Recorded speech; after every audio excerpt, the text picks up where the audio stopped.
Hi guys, it's time for yoga with Jenny. Sorry about the view today. It's a little bit different. I'm on my laptop. Um, so we're going to be touching on, continuing onward, I should say, with our week about side plank. So let's go ahead and get started.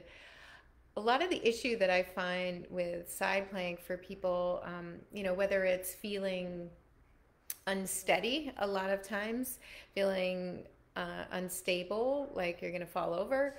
It feels tippy, or feeling a lack of strength is another one in one shoulder or one arm, and the impact on those joints. So those are two things we're going to look at. But one other piece, big piece, is being able to move into that side plane, the coronal plane, is often really difficult because of flexibility issues. And those are, it comes down to, for many of us, not being able to be upright in the normal sense, neutral pelvis and spine. So when we are, in other words, it comes back to posture. When we tend to, whether it's tucking under and having that kind of tucked butt, tailbone, glute clenching, which can often be a response to having a more kind of swayed back. Like we often then tuck under because we're like, oh, my back is hurting. So whatever your posture is doing can often lead to particular tightness through the hips. And then when we try to line up on our side, we can't get there. So for many of us, that's tightness in the hip flexors, whether it's the leg hip flexors or the deeper one, the iliopsoas, which travels up into the torso, or the posterior hip. Now, yoga does a lot of hip opening, right, to try to rotate outward, turning the knees outward as in pigeon and figure four.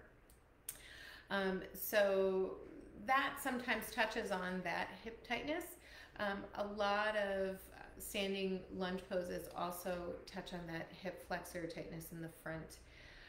But sometimes we skip over it a little bit.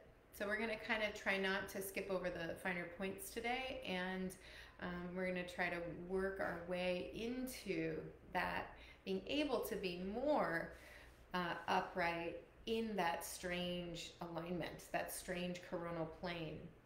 So the first thing I want to start with is a lifted hip flexor stretch release. So often we do this with the hips on a blanket or a bolster, yoga bolster. If you do have the option of being on a higher surface, it's really lovely. So I always persuade my clients to try to, if you have a bed without a footboard, to lean on to scoot your butt down so you're at the edge of your bed and lay one leg down off of the bed. I'm going to do it with a reformer box.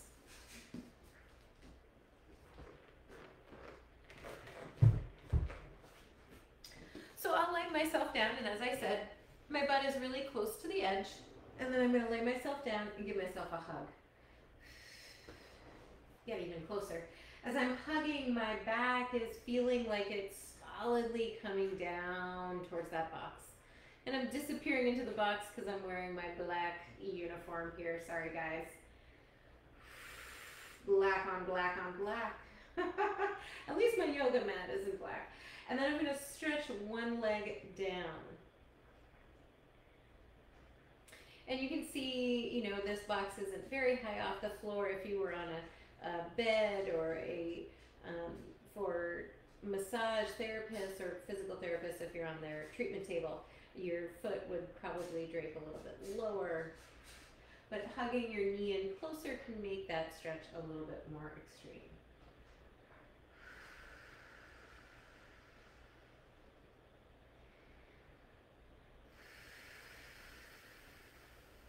We've been talking about making this stretch more active, so you can squeeze the bottom, the glutes, in order to feel a little bit more stretching. The other option I like is to just simply be here, to hold on to stability with this other knee by holding your hips and your low back steady, but then to just let that leg drape. It's kind of that more meditative aspect of relationship to your body, right? Where you're just letting your body go, letting it be. Try not to squeeze and hold on with a lot of muscles, but instead just let gravity take over.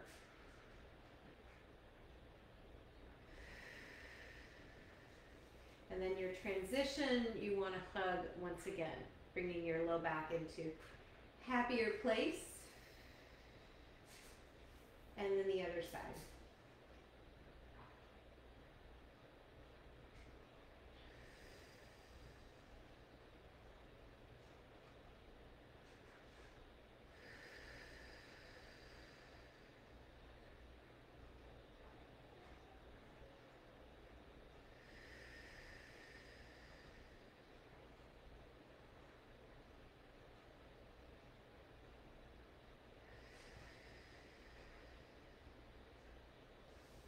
And then bend the knees. You can hug them up one final time. Whatever your transition is, to come off of the surface that you're on.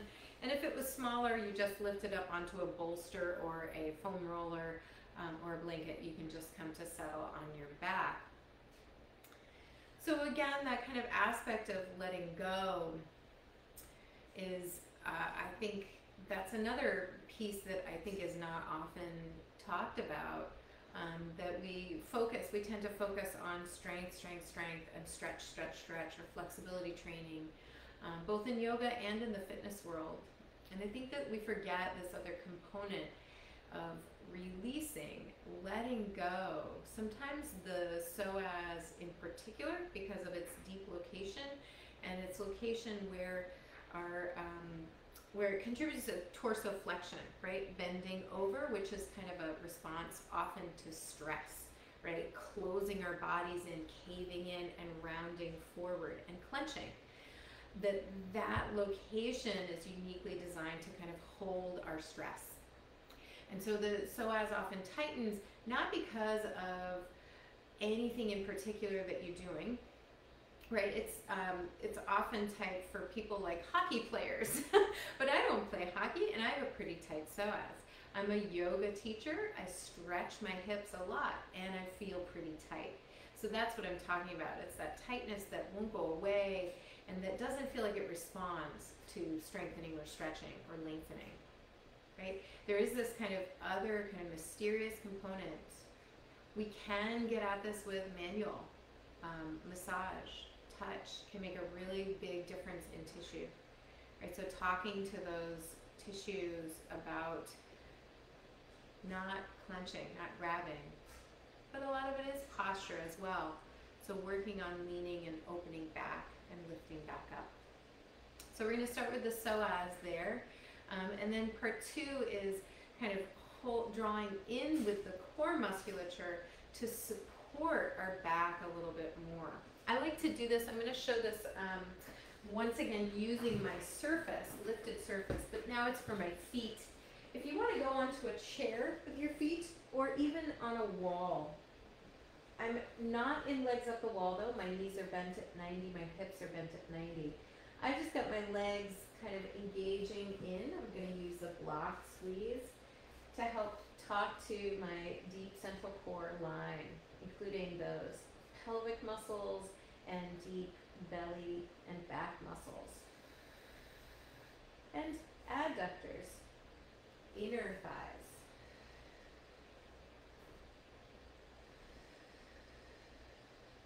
So one thing in particular that I like to do recently is not just squeezing and engaging, that Mula Bandha, that live through Uddiyana Bandha and beyond, but also focusing on a very big muscle group, hamstrings mainly, which can bring our back into a more happy place. Right, so again, if that posture, if that sway back posture is kind of taking over your life, and anterior pelvic tilting, so then you want to think of pulling heels towards glutes or pushing down into the surface that you're touching, or even think of drawing your sit bones up. So it's like a tailbone tilt or a heel pulled down. That's both the same muscle activating, right? It's the back of the legs. And what I feel when I do that is not like butt squeeze. It's not a bridge. It's not Setu Bandhasana, but it's bringing my back closer to the mat. So I'm going to take a deep breath in. I start with squeezing the object. I've still got more or less soft hips, but my legs and my belly are getting really strong.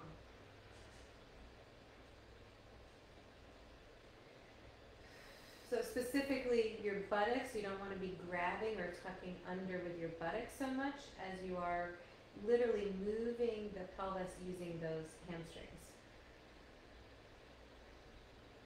Takes a little doing.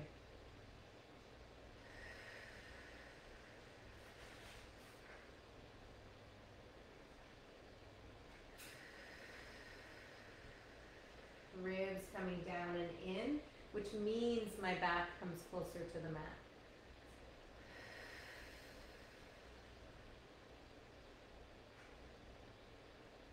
Good, and then just take a rest, a la happy baby pose, or just knees hugging. A simple knee hug will do. And now we're going to head up into our first coronal plane movement. So we're going to lie on one side. If you struggle with that, particularly that outer hip pain and discomfort and tightness, lying on your side might not be very comfy. So you always, the option of grabbing another towel or blanket. The other day we were working on lifting one leg without changing our posture. By engaging that wrap and lift through my belly and my ribs, I'm going to hold my steadiness. And again, this is not range of motion, but this is about what is not moving. So I want you to challenge yourself. Maybe today you could lift the second leg, still keeping your body in alignment. So yes, you want to not roll your body open. You want to not compensate by rolling the shoulders forward. We talked about twisting in side planks being a major way that we build tension in our back muscles. So feeling that centered, strong, steady feeling, then what I want you to try, second thing to try, is to lift your body up. So I'm pushing with my arm a little bit, but I'm also really just trying to feel, what does it take in terms of my side to lift me up? Ribs are coming down, in on both sides, but especially that top side. And then slowly drape it back down. And we can end with a nice twist here, which is really good for opening up those outer hip muscles, as I mentioned, and even the spine. And the pectoral muscles, so part of that forward posture, you get really tight through the front of the chest.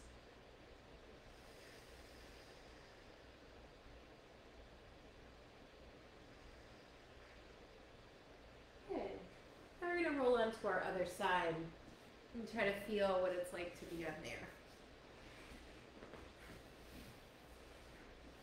I always like to point out to people that, you think, oh, I'm stronger on my whichever side it is. But often the harder side to lie on is literally about the bottom side that you're lying on being tight or being out of alignment, maybe because of that tightness, right? So as I go to lie on my second side, it feels like I can't really get stacked up. It's not comfortable. It feels like there's a key under the bottom edge of my hip. So just do the best you can. Sometimes bringing your feet a little bit in front of your body can help. You don't want to do too much strengthening of those hip flexors here, but sometimes you need to be able to lie. But again, padding under your hip can help. So I'm starting with my core alignment, and that means not twisted in any direction and not released and kind of open and arched in the back. At the same time, I'm going to try challenging myself to lift that leg. It's not bunching up in the hip, but it's reaching long. holding steady, try to lift the bottom leg. The top hand, I like to call it the kickstand. It can help with that twisting and turning. If that's going great, you try lifting your torso up as well. Drawing down with those ribs, down to the side.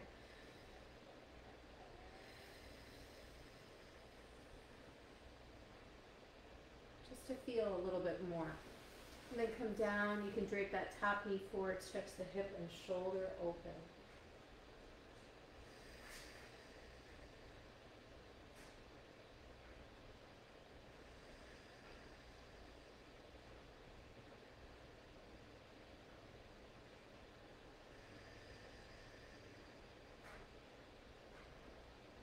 Good, come right back around. And come on up to hands and knees.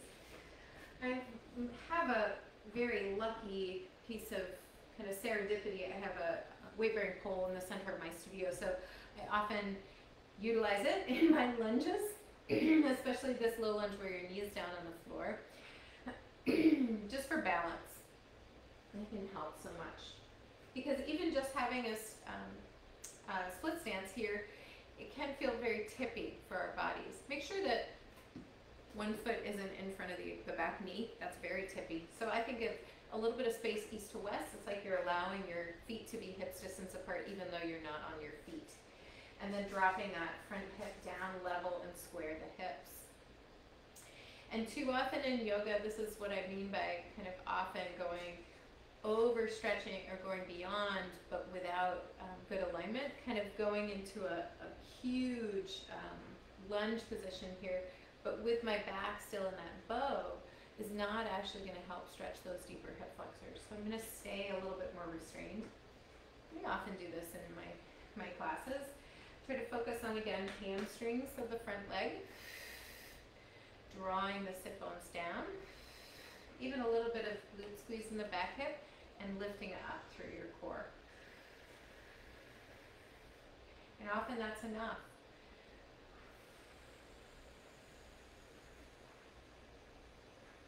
If you want to stretch and move a little bit deeper, start to step the front foot further forward and lean the whole body. It's like you're taking a straight line from your head to your knee and you're just moving the whole line into a diagonal, right? It comes slightly forward and it comes right back up.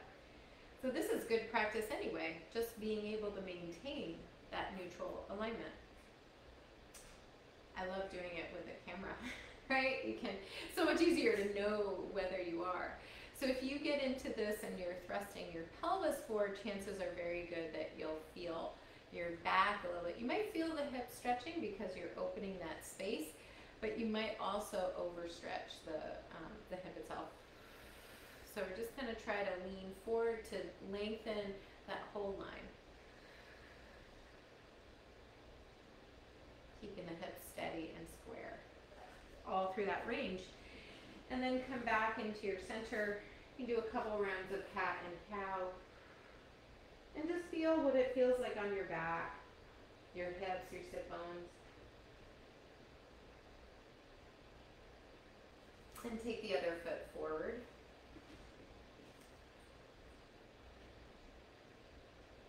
That's the same foot. How about that? Again, squaring my hips. So I do feel my hamstrings of my front thigh, my glutes with my back thigh, my belly lifting and zipping ribs down and in. And as I go forward, those ribs don't flare open. So it's not that I'm trying to back bend. This is a neutral back that I'm just translating forward to lengthen the space between the knee and the belly by taking my body away from the knee. That's going to increase the stretch. Notice how far forward you can go without swiveling happening. Right? I was noticing if I push too far forward, my pelvis starts to rotate. So that's where you know that you've gone beyond.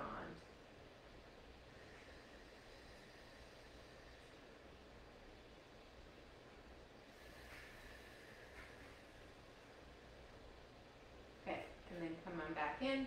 Cat and cow, or a child's pose, simple child's pose, which I love to practice again for breathing. I like to practice child's pose hugging something underneath my belly so that my back actually kind of has a bow instead of flattening and drooping down. It actually has a round, and that's where I'm going to focus my breathing.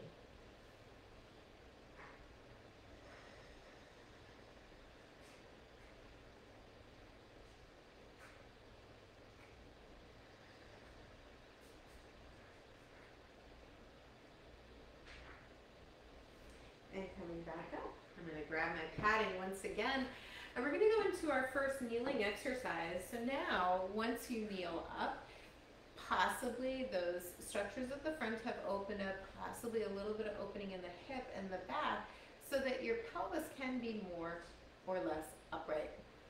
Right? Upright is defined as that hip bone in line with pubic bone, so it's not tucked under. You're not able to really see your pubic symphysis, but it's also not arching way back behind you. So we're going to be up on our hands and knees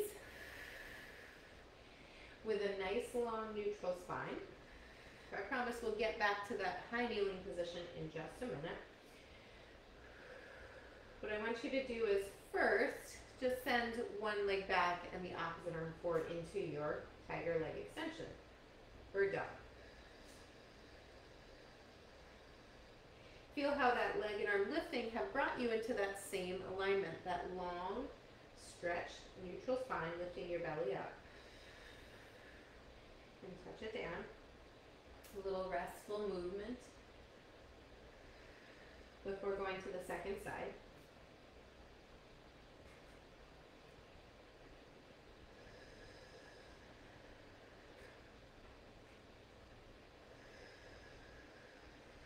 And a little restful movement. So bird dog is uniquely balanced, right, by having that opposite arm and leg still on the ground. It's really wonderful. Once we switch to, we swivel into that side plane where we're swiveling into, moving along the line into side plank. We're going to have less on the ground, and it's going to be more in the same side, right? So just try it once on your hands and knees facing forward, and try to lift same side. Woo, what's going to happen? My body wants to roll open. I'm doing the best I can to stay strong and steady and facing the ground. It does help if you shift your hand, but then you're kind of not shifting your internal self to try to balance it.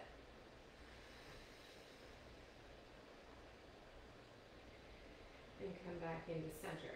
It can be really frustrating, right? Feels like you're about to fall. So that's just a test to see what happens. What does it feel like to put all your weight on one side?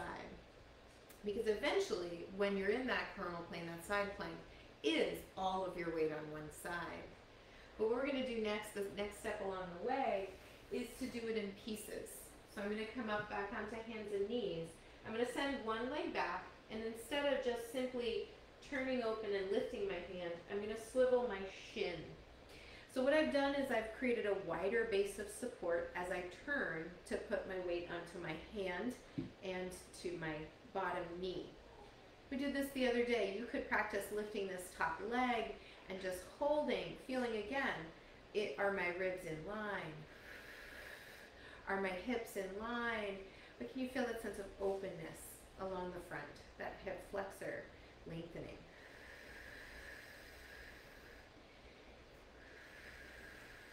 Good, we're going to come back to center and do it on the other side. Now you'll get a really unique shot. You'll get a shot from my derriere, but you'll really be able to see that spinning of the shin, which creates that wider base of support.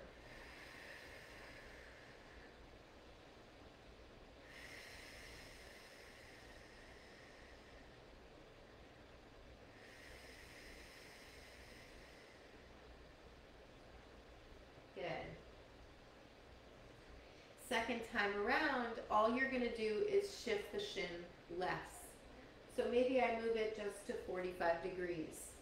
I do think the toes curling under can give you a little bit more help, more stability. Top leg lifting without spinning your shoulders open, so stay stacked. If that feels like all fine and good, it feels a little tippy to me, but I want to challenge myself. I'm going to bring that shin back. So everything is now in that straight line, that coronal plane. Woo! Then could you turn your head, turn your eyes up, look up, woo, like that half moon. So challenging there. On balance. Second side, same thing. I move my shin. Maybe it moves a little. That feels okay. I'm going to try to bring it in line. Hand, knee, foot in alignment.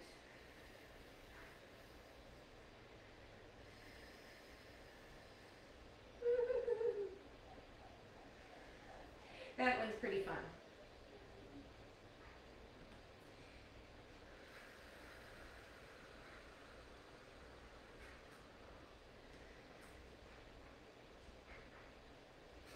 And then, just because I want you to feel that fullest expression, what we're going to try is to turn first,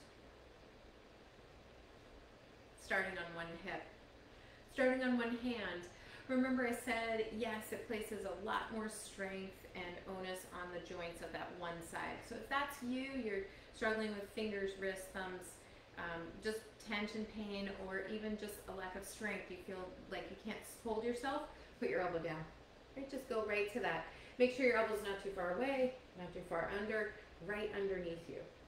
Bottom knee is bent. But the biggest difference here is that I'm going to look for that position in that high kneeling position in my hips. So instead of coming up and my butt is way back behind me, see if I can help you to see that, right? How there's a bend in my body, right? I'm going to bring my hips forward. I need to move my elbow too. And now I'm in that straight long line.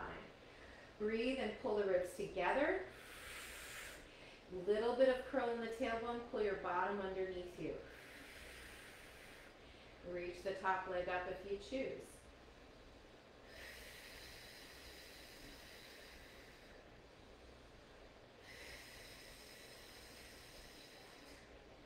Slowly lowering it down. And I like to end by just counter stretching my body over. Not the least of the muscles that might be helping you are those neck muscles helping to hold you up.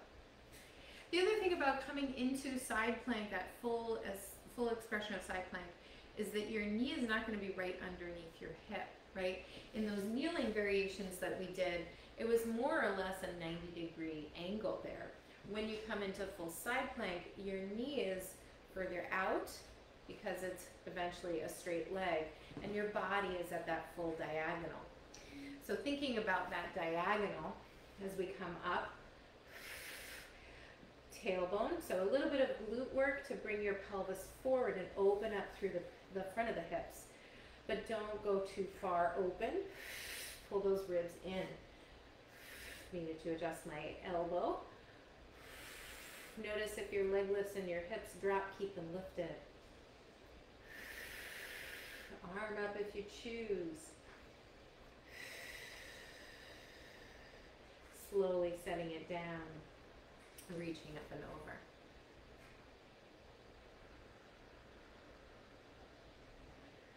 So coming right to your seat, we just take a nice rock side to side with the knees.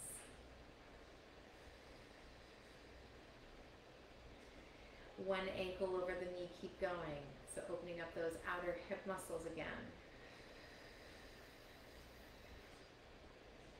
Unwind and take it to the other side.